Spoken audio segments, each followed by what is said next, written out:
Dictation start होगी 3 second बाद।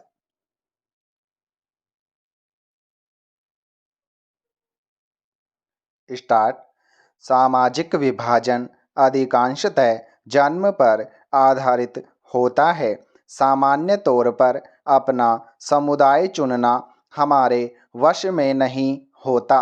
हम सिर्फ इस आधार पर किसी खास समुदाय के सदस्य हो जाते हैं कि हमारा जन्म उस समुदाय के एक परिवार में हुआ होता है। जन्म पर आधारित सामाजिक विभाजन का अनुभव हम अपने दैनिक जीवन में लगभग रोज करते हैं।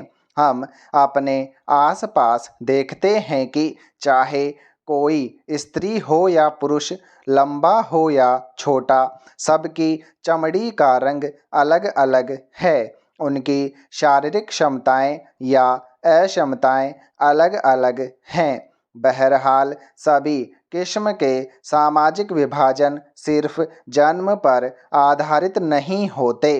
कुछ चीज़ें हमारी पसंद या चुनाव के आधार पर भी तय होती हैं। कई लोग अपने माँ बाप और परिवार से अलग अपनी पसंद का भी धर्म चुन लेते हैं।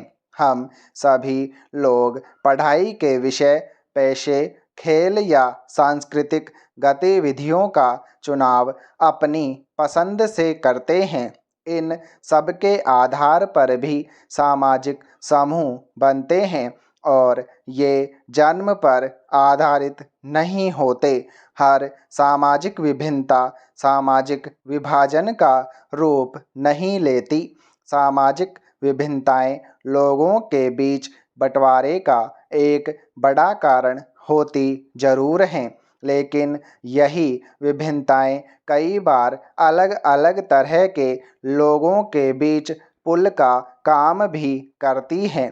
विभिन्न सामाजिक समूहों के लोग अपने समूहों की सीमाओं से परे भी समानताओं और असमानताओं का अनुभव करते हैं। जो उदाहरण पहले दिया गया है उसमें कार्लोस और स्मिथ तो एक हिसाब से समान थे, जबकि नॉर्मन श्वेत थे।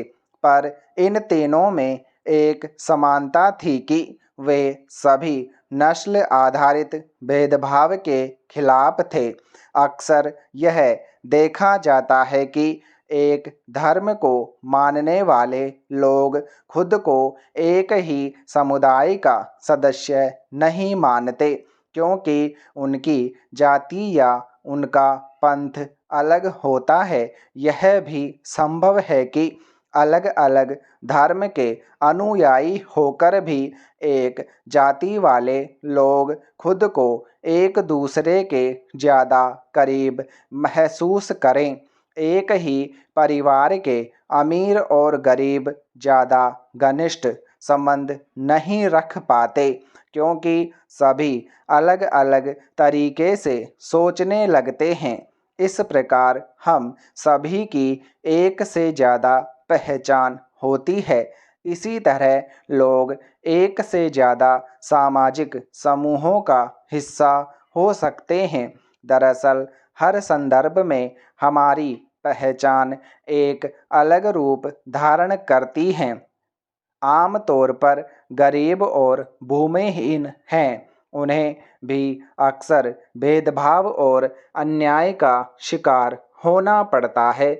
जब एक तरह का सामाजिक अंतर अन्य अंतरों से ज़्यादा महत्वपूर्ण बन जाता है और लोगों को यह महसूस होने लगता है कि वे दूसरे समुदाय के हैं, तो इससे एक सामाजिक विभाजन की स्थिति पैदा होती है। अगर एक सी सामाजिक असमानताएं कई समूहों में मौजूद हों तो फिर एक समूह लोगों के लिए दूसरे समूहों से अलग पहचान बनाना मुश्किल हो जाता है। इसका मतलब यह है कि किसी एक मुद्दे पर कई समूहों के हित एक जैसे हो जाते हैं, जबकि किसी दूसरे मुद्दे पर उनके नज़रिए में अंतर हो सकता है। उत्तरी आयरलैंड और नीदरलैंड का उदाहरण लें। दोनों ही ईसाई बहुल देश हैं, लेकिन यहाँ के लोग प्रोटेस्टेंट और कैथोलिक खेमे में बटे हैं। उत्तरी आयरलैंड में वर्ग और धर्म के बीच गहरी समानता है। वहाँ का कैथोलिक समुदाय गरीब है। लंबे समय से उसके साथ भेदभाव होता आया है। नीदरलैंड में वर्ग और धर्म के बीच ऐसा मेल दिखाई नहीं देता। वहाँ कैथोलिक और प्रोटेस्टेंट दोनों में अमीर और गरीब हैं। परिणाम यह है कि उत्तरी आयरलैंड में कैथोलिकों और प्रोटेस्टेंटों के बीच भारी मार-काट चलती रही है, पर नीदरलैंड में ऐसा नहीं होता। स्टॉप।